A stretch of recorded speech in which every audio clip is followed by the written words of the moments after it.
How's it going, everybody? Welcome back to my channel. Thanks for joining me today. We are going to be talking about 10 shocking traffic differences between Europe and America. So let's do it.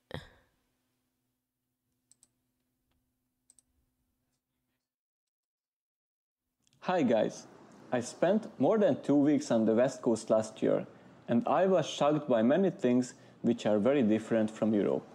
I know these comparisons are not true for all part of the US and all part of Europe, but you can find these stereotypes in many places. Number 1. Unlike in Europe, public transport networks are not so great in the US.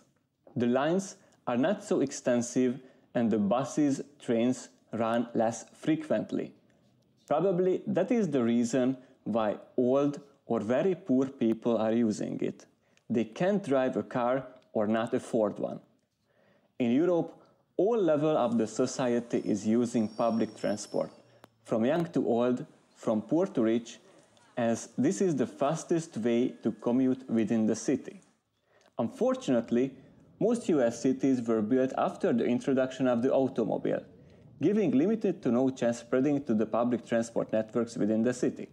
The biggest problem That is so true. And it's like, it really sucks because you have to have a car in America. It's not like all these places are like close, walking distance, or they don't have so much flat lands to where you could just ride a bike or anything. It's you have to have a vehicle. It's just sucks. is that half of the American population lives in the suburbs. Here, the population density is relatively low, and therefore public transport cannot serve very well these areas. Let's take a look at the map Makes and sense. compare Phoenix and Barcelona. Both cities have a population around 1.5 million. But if you check the area of Phoenix, it is spreading out in a 10 times larger space than Barcelona. So the only thing that could help spreading the public transport is urban development. People have to move to the city and leave the suburbs behind. This is part of another story. So let's just move to our second point. The car rental is cheaper and much easier than in Europe. There are no hidden fees, the second driver is free, you don't even have to pay for extra mileage, and debit cards are just as acceptable as credit cards. Insurance and gas is also considerably cheaper, so it's really worth renting a car if you want to visit the US. Number 3. There are some traffic rules which are very different from Europe. Now, I'm not comparing the UK with the US, but I focus on mainland Europe, where also right-hand drive traffic is used just as in America. One of these rules is turning right is generally allowed on a red light. I believe it is a great thing and helps the traffic flow more easily while it doesn't add additional danger to the process.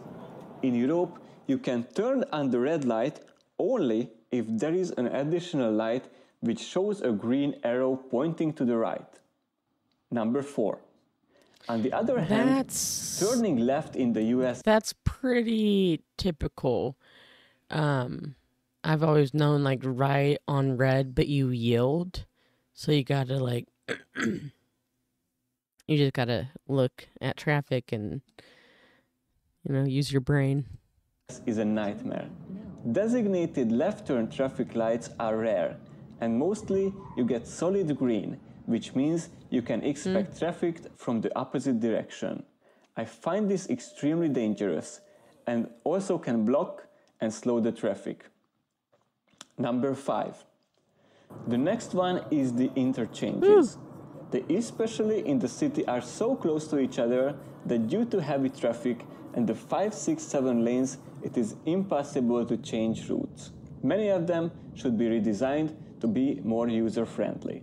Number 6. On the other hand, what I find particularly useful is the flashing red and yellow traffic lights.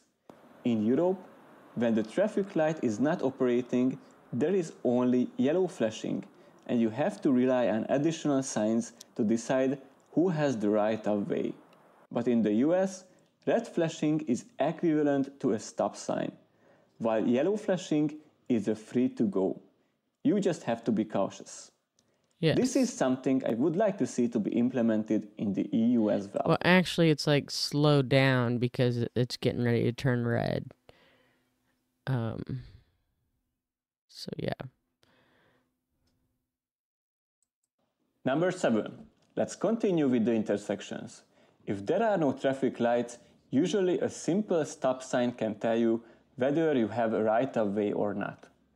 This is typically used in low-traffic, low-speed suburban areas. I find this traffic management extremely detrimental, as it stops the traffic every single intersection, which is not just annoying, but it raises pollution levels significantly. And in the US, you really actually have to stop. If all roads have stop signs and 2 cars arrive to the intersection, the go-through is mostly happening in a first-come, first-go basis. Oh my gosh, that is so annoying. There's so many roads where I live that it's like every road you have to stop. Oh my god. Hate that. This is not the case in Europe. Ooh, that's pretty. Of course, you can find some intersection with stop or yield signs. Many of intersections are roundabouts, which is one of the best way of traffic management. The traffic doesn't need to stop completely, and even in moderate traffic, it can flow through easily and continuously. The other method what I find is not so great is the so-called right-hand rule. In this case, there are no traffic signs at the intersection whatsoever, and always the car has the right of way which is coming from the right. Number 8. Instead of general signs like this, which means no stopping, priority road, or dead end, Americans for some reason are using words or even sentences, even if many Spanish immigrants don't speak English. I find it really ridiculous that there are no universal standard traffic signs, but they are still communicating with road users in this way.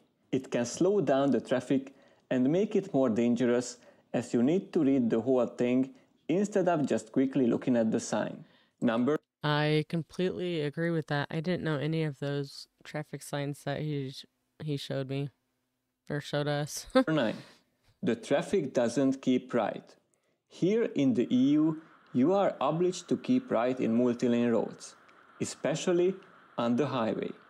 In this way, faster traffic can easily pass through lower speed traffic. In the US, everybody can go in that lane where they want, which can create potentially dangerous situations on the road. On the other hand, I understand why this is happening in this way. In Europe, if you want to exit from the highway, in almost all cases, you have to leave to the right. In the US, due to these complex and not necessarily well-designed intersections, you can also leave or change highways to the left from the left lane. And our last point is number 10. Highway speeds are considerably lower in the US.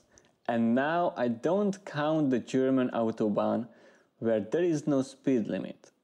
In most European highways, the limit is 130 kilometers per hour, which is around 80 miles per hour. In the US, I'm at mostly 55, 65, or maybe 70 miles per hour. Yeah, but that really means 55 means 65, 65 means 75, and 70 means like 80, 85. Normally, that's how everybody does it, seems like. Per hour one time in Nevada. It mirrors the lack of organization in the US traffic system, where there are no general and universal speed rules for different environments. For example, in most EU countries, the maximum speed is 50 kilometers per hour in populated areas, 90 outside of populated areas, and 130 on highways. Of course, individual traffic signs can override this, but at least you know what is the general speed limit, and you don't have to search for the signs all the time and worry whether you're speeding or not. Well, this was the first 10 points. Some more are coming in the next video. If you enjoyed, please subscribe. Bye now.